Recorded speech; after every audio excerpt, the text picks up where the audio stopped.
Selamat sore dokter dan teman-teman sekalian. Perkenalkan saya Niludika Jelita dengan NIM 2002612073. Saya adalah seorang dokter muda yang sedang menjalani stase di Departemen Anestesiologi dan Terapi Intensif Fakultas Kedokteran Universitas Udayana RSUP Sanglah periode 12 Juli sampai 22 Agustus 2021. Pada kesempatan kali ini saya akan membawakan sebuah materi dengan judul General Anesthesia dan juga Spinal Analgesia. Baik, saya mulai dengan General Anesthesia. Dimulai dengan definisi, kita harus mengetahui terlebih dahulu apa itu definisi dari anestesia. Anestesia merupakan suatu keadaan kehilangan respon terhadap stimulus tertentu yang bersifat reversibel atau sementara.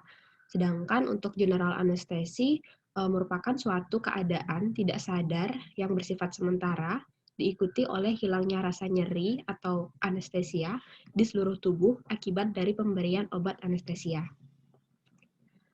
Dalam anestesia sendiri kita mengenal ada yang disebut dengan trias anestesia, yang dimana diantaranya yang pertama adalah adanya efek hipnotik atau tidak sadarkan diri. Cara mudah untuk mengingatnya ada mati ingatan. Kemudian yang kedua adalah analgesia, mana di sini sensasi bebas nyeri atau bisa disebut dengan mati rasa. Kemudian yang ketiga relaksasi, mana di sini terjadi relaksasi dari otot-otot sehingga disebut dengan mati gerak. Dalam dalam melakukan anestesi umumnya dilakukan sebuah pramedikasi. Untuk penjelasan pramedikasi sendiri sudah dijelaskan dalam video sebelumnya. Jadi untuk medikasi sebelum anestesi itu memiliki beberapa tujuan. Di antaranya adalah yang pertama untuk menghilangkan kecemasan. Untuk menghilangkan kecemasan ini dapat diberikan obat-obatan golongan dari benzodiazepin seperti diazepam, lorazepam, maupun midazolam.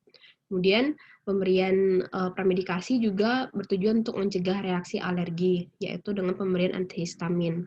Kemudian untuk mencegah mual muntah atau postoperatif nausea and vomiting dapat diberikan antiemetik. Untuk memberikan efek analgesia sendiri dapat diberikan opioid. Kemudian untuk mencegah peningkatan asam lambung yang berlebih karena puasa prabedah dapat diberikan obat dari golongan PPI. Kemudian untuk mencegah bradikardi dan sekresi yang berlebihan oleh karena obat yang sifatnya parasimpatis dominan dapat diberikan sulfastropin atau anti hipersekresi. Untuk stadium dari anestesia itu sendiri di sini dibagi menjadi 4 stadium. Stadium pertama dikenal dengan stadium analgesia, stadium kedua yaitu stadium eksitasi, stadium ketiga yaitu stadium pembedahan yang dimana di sini terbagi lagi menjadi 4, ada plana 1, plana 2, plana 3 di mana stadium plana 3 ini yang umumnya merupakan kondisi optimal untuk operasi. Kemudian ada juga plana 4. Untuk stadium keempat yaitu stadium paralisis atau akibat dari kelebihan obat. Berdasarkan dari Guedel, stadium anestesi ini penjelasannya ataupun penjabarannya seperti ada yang pada gambar. Untuk stadium 1 dari respirasinya terjadi analgesia sampai tidak sadar, tapi untuk respirasinya ritme tidak teratur, volumenya kecil. Kemudian untuk yang stadium 2 sampai pernafasannya teratur atau otomatis, untuk respirasinya ritmenya tidak teratur, volumenya besar. Kemudian untuk yang stadium 3 dari plana 1, di sini sampai gerakan bola mata menghilang. Untuk plana 2 sampai awal parase otot lurik, kemudian untuk plana 3 sampai otot nafas lumpuh, dan yang plana 4 sampai diafragma lumpuh. Sedangkan untuk stadium 4 itu kondisi di mana terjadi henti napas hingga henti jantung. Untuk teknik general anestesia atau anestesi umum dibagi menjadi 2, ada teknik dengan inhalasi, ada teknik dengan intravena. Untuk teknik inhalasi umum dipakai untuk maintenance, sedangkan yang intravena biasanya dipakai untuk induksi dan prosedur yang durasinya singkat. Baik, saya mulai dengan yang pertama, anestesi inhalasi. Anestesi inhalasi ini dilakukan dengan memberikan kombinasi obat anestesia inhalasi yang berupa gas atau cairan yang mudah menguap melalui alat atau mesin anestesia langsung ke udara respirasi yang dihirup oleh pasien. Untuk jenis dari anestesi inhalasi ini sendiri ada dua macam. Yang pertama non-halogenated gas, di mana dia wujud awalnya sudah berupa gas, contohnya nitrous oxide. Kemudian yang kedua adalah halogenated hydrocarbons atau volatile liquid, di mana ini wujudnya berupa cairan sehingga perlu diuapkan. Contohnya adalah halotan, desfluran, enfluran, isofluran, sevofluran, metoksifluran. Keuntungan dari menggunakan atau melakukan anestesi inhalasi ini adalah yang pertama, kita mampu mengontrol kedalaman anestesi dengan cepat. Kemudian yang kedua, untuk metabolisme obat-obatannya sangat minimal karena sebagian besar dieskresikan melalui ekhalasi, sedangkan sebagian kecil dapat dimetabolisme oleh hati. Untuk faktor-faktor yang mempengaruhi kecepatan induksi apabila menggunakan anestesi inhalasi. Yang pertama adalah kelarutan gas dalam darah. Kelarutan gas dalam darah ini mempengaruhi kecepatan induksi karena apabila semakin rendah tingkat kelarutan gas dalam darah, itu berarti gas hanya sebentar berada di dalam darah, sehingga bisa cepat masuk ke otak. Sedangkan apabila tingkat kelarutannya dalam darah itu tinggi, maka gas berada atau berputar dalam sirkulasi itu waktunya lebih lama, sehingga lebih lambat untuk masuk ke otak. Jadi kesimpulannya, apabila kelarutannya rendah, maka proses induksi dan juga recovery atau pemulihannya dapat terjadi secara cepat. Contohnya, nitrous oxide memiliki kelarutan dalam darah rendah. Untuk yang kelarutannya tinggi, ini menyebabkan induksi atau recovery menjadi lebih lama. Contohnya adalah halotan. Ini adalah contoh ilustrasi dimulai dari alveolus, gas inhalasi, anestesi inhalasi yang kita hirup, contohnya adalah nitrous oxide, yang dimana dia mempunyai tingkat kelarutan yang rendah di dalam darah, dia akan berpindah dengan cepat ke dalam otak, sehingga memberikan efek induksi dan juga recovery-nya itu terjadi secara cepat. Sedangkan untuk halotan yang tingkat kelarutannya tinggi di dalam darah, dia akan berada lebih lama di dalam darah dan berputar di sirkulasi, sehingga lebih lambat untuk berpindah ke otak. Sehingga proses induksinya akan membutuhkan waktu lebih lama daripada nitrous oxide. Kemudian, faktor yang kedua adalah kelarutan gas dalam lemak. Ini menunjukkan seberapa poten atau seberapa kuat efek suatu obat terhadap tubuh. Semakin mudah larut dalam lemak, maka efek obat di dalam tubuh itu semakin kuat atau semakin poten. Contoh obat yang mudah larut dalam lemak adalah halotan. Apabila diketahui semakin kuat efek obatnya, maka dosis yang diperlukan itu akan semakin sedikit untuk mendapatkan efek yang sama. Kemudian yang ketiga adalah tekanan parsial gas yang diinspirasi. Tekanan parsial gas yang tinggi di paru-paru dapat menghasilkan pencapaian tingkat anestesi yang lebih cepat dalam darah. Selanjutnya yang keempat adalah laju ventilasi. Semakin besar ventilasi, maka semakin cepat peningkatan alveolar dan tekanan parsial darah, sehingga onset timbulnya anestesi itu juga semakin cepat. Kemudian efek ini dimanfaatkan dalam induksi keadaan anestesi. Yang kelima adalah aliran darah paru. Pada aliran darah paru yang tinggi, tekanan parsial gas naik pada kecepatan yang lebih lambat. Kecepatan timbulnya anestesi menjadi berkurang. Pada laju aliran darah yang rendah, onsetnya menjadi lebih cepat atau kebalikannya. Sedangkan pada circulatory shock, efek ini dapat mempercepat laju onset anestesi dengan kelarutan darah yang tinggi. Dan yang keenam adalah gradien konsentrasi arteriovenosa. Penyerapan anestesi yang terlarut ke dalam jaringan dengan perfusi tinggi dapat menurunkan tekanan gas dalam mixed venous blood, sehingga ini mempengaruhi tingkat timbulnya anestesi karena pencapaian keseimbangannya itu tergantung pada perbedaan dalam ketegangan anestesi antara arteri dan juga vena. Selanjutnya, kita perlu mengetahui minimum alveolar anesthetic concentration atau biasanya disingkat dengan MAC. MAC ini sendiri adalah suatu konsentrasi, menunjukkan konsentrasi alveolar yang diperlukan untuk menghilangkan respon terhadap stimulus nyeri standar pada 50% pasien.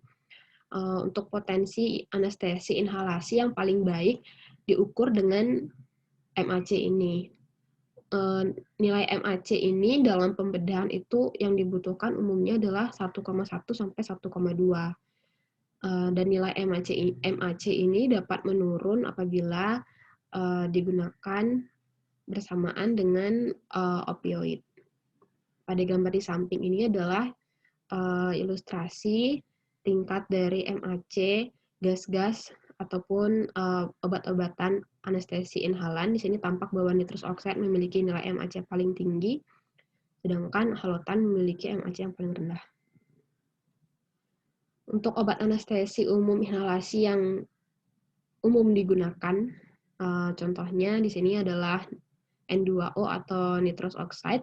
Di sini dia mempunyai khasiat analgetik, tetapi tidak mempunyai khasiat hipnotik dan juga relaksasi otot, sehingga nitrous oxide ini seringkali dikombinasikan dengan gas inhalasi lain. Seperti yang di bawahnya ini ada halotan yang dimana mempunyai efek hipnotik yang kuat, analgetiknya ringan sedang, dan relaksasi otot juga ringan sedang. Jadi nitrous oxide ini sering dikombinasikan dengan halotan maupun obat-obatan lainnya seperti yang pada tabel ini. Untuk eliminasinya, anestesi inhalasi diakhiri dengan redistribusi obat dari otak ke darah dan eliminasinya melalui paru-paru, yaitu melalui ekshalasi. Kemudian tingkat pemulihan dari anestesi menggunakan agen dengan kelarutan dalam darah rendah, sehingga koefisien partisi gas lebih cepat daripada anestesi dengan kelarutan dalam darah tinggi. Untuk desfluran dan juga sevofluran, ini merupakan anestesi inhalasi baru dengan waktu pemulihan yang jauh lebih pendek. Kemudian lanjut yang kedua, yaitu anestesi intravena. Anestesi intravena ini adalah teknik anestesi dengan menyuntikkan obat anestesia parenteral langsung ke dalam pembuluh darah vena. Untuk anestesi parenteral atau intravena ini umum digunakan dalam induksi anestesi. Onset kerjanya cepat, kemudian recovery atau pemulihannya itu utamanya dari proses redistribusi. Kemudian dapat mengurangi jumlah anestesi inhalasi untuk maintenance, dan contohnya yang umum dipakai adalah thiopental, midazolam, propofol, etomidat, ataupun ketamin. Contoh obat-obat anestesi intravena, di sini yang pertama propofol, ini adalah obat yang paling umum digunakan. Ketidaksadaran dapat terjadi dalam waktu sekitar 45 detik setelah disuntikkan dan berlangsung selama sekitar 15 menit. Selain itu juga propofol dapat bekerja sebagai antiemetik dan juga tidak menyebabkan iritasi saluran napas. Propofol ini bagus untuk on day care. Untuk efek sampingnya adalah sakit saat injeksi dan juga dapat menyebabkan penurunan tekanan darah. Dan yang kedua ada thiopental, di mana ini merupakan salah satu obat dari golongan barbiturat yang kerja pendek. Kesadaran dapat pulih setelah 10-20 menit dengan redistribusi ke otot rangka. Thiopental ini juga tidak meningkatkan TIK, kemudian dapat kontrol kejang yang cepat.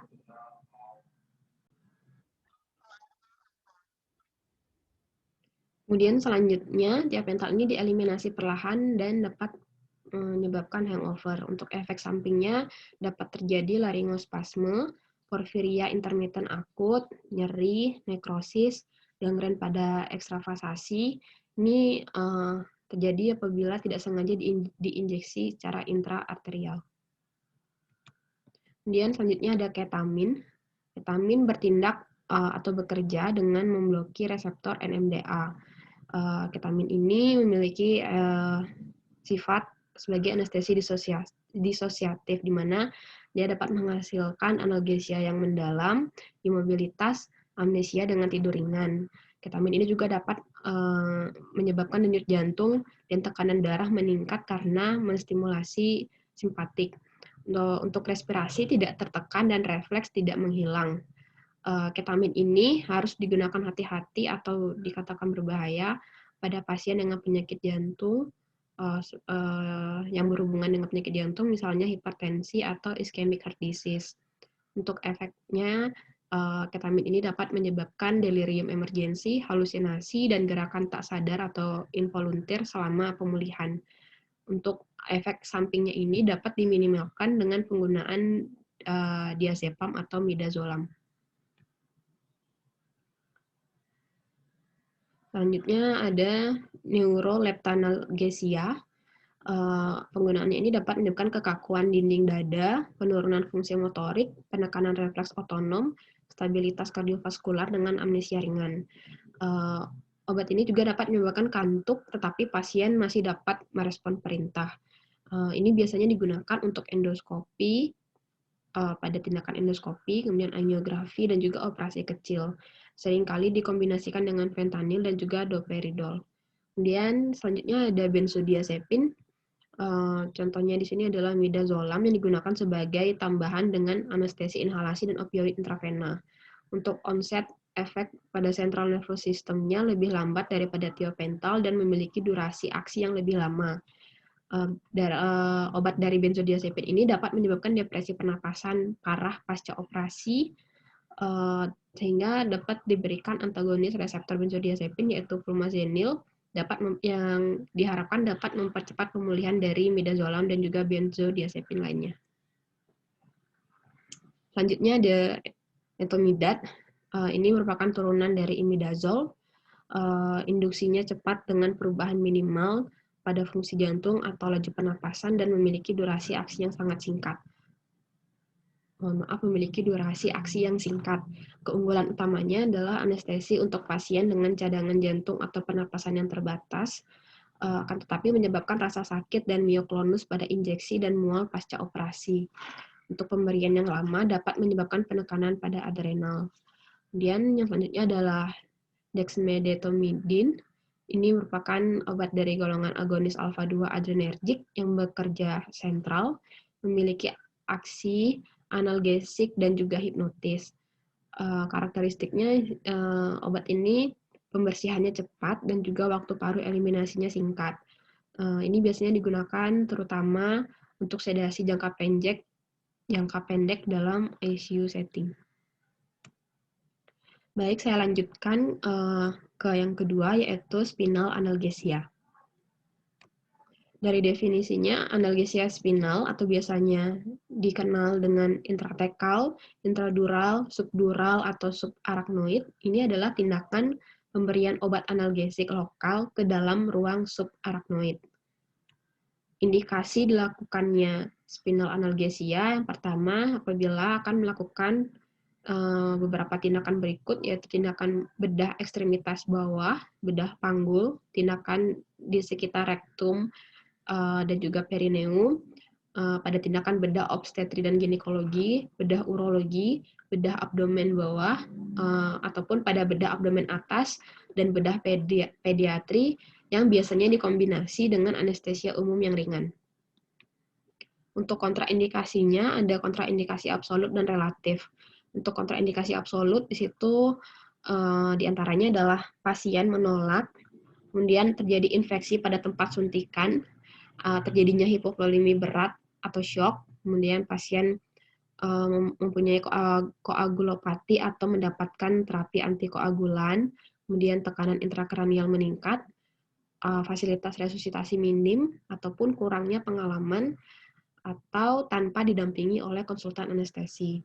Untuk kontraindikasi relatifnya, diantaranya adalah apabila ada infeksi sistemik, kemudian infeksi di sekitar tempat suntikan, kelainan neurologis dan juga psikis, kemudian bedah yang durasinya lama, penyakit jantung, hipovolemia ringan, dan juga nyeri punggung yang kronis.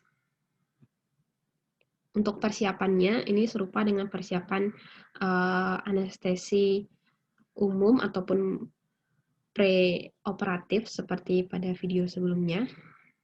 Pertama, secara singkat kita perlu melakukan informed consent, kemudian melakukan pemeriksaan fisik untuk mengeksklusikan dari kriteria kontraindikasi absolut maupun relatif, dan juga untuk memastikan bahwa tidak dijumpai kelainan spesifik seperti kelainan tulang punggung ataupun kelainan lainnya. Kemudian dapat juga kita mengajukan pemeriksaan laboratorium seperti pemeriksaan laboratorium darah, urin, elektrolit, faal hemostasis, ataupun pemeriksaan lainnya. Kemudian perlu menyiapkan peralatan monitor untuk memonitoring tanda-tanda vital, yaitu tekanan darah, nadi, pulse oximeter, ataupun EKG. Kemudian mempersiapkan peralatan resusitasi dan juga peralatan dan obat-obatan untuk anestesia, dan juga menyiapkan jarum spinal. Jarum spinal yang digunakan ukurannya umumnya dapat digunakan yaitu 22 gauge, 23 maupun 25. Untuk jarum analgesia spinal, contohnya seperti pada gambar di samping, yang bagian A itu adalah obturator untuk jarumnya, kemudian yang B itu adalah jarum spinal, yang dimana jarum spinal ini bentuk ataupun tipenya dapat dibagi menjadi 3, yaitu seperti gambar D, itu disebut dengan jarum tipe Sprote, kemudian yang E yaitu jarum tipe pensil, yang F jarum tipe tajam. Selain jarum juga umumnya digunakan introducer untuk jarum spinal, yaitu seperti pada gambar C. Kemudian untuk teknik analgesia spinal, secara garis besar, yang pertama kita memposisikan pasien, posisinya dapat duduk ataupun tidur lateral decubitus, dengan kita apabila tidur lateral decubitus dapat kita berikan bantal pada kepala agar tulang belakangnya stabil. Kemudian kita buat pasien posisinya membungkuk maksimal agar proses spinosusnya mudah diraba. Untuk lokasi injeksi atau tusukannya itu biasanya median atau paramedian di L2 sampai L3, L34 atau L45. Untuk lokasi L12 itu jarang dilakukan karena risiko untuk terjadinya cedera medula spinalis itu lebih tinggi. Kemudian untuk teknik analgesia spinal ini umumnya dikerjakan langsung di meja operasi tanpa dipindahkan. Sebab apabila dilakukan perubahan posisi yang berlebihan dalam 30 menit pertama setelah suntikan dapat menyebabkan obat anestesi itu menyebar. Sebelum kita melakukan penyuntikan, pastikan bahwa sudah melakukan sterilisasi dan disinfeksi, serta kita dapat memberikan anestetik lokal pada tempat tusukan, misalnya dengan lidocaine 1-2% sebanyak 2-3 mili. Baik, ini untuk referensi yang saya gunakan dalam pembuatan presentasi ini. Sekian presentasi yang dapat saya sampaikan. Terima kasih.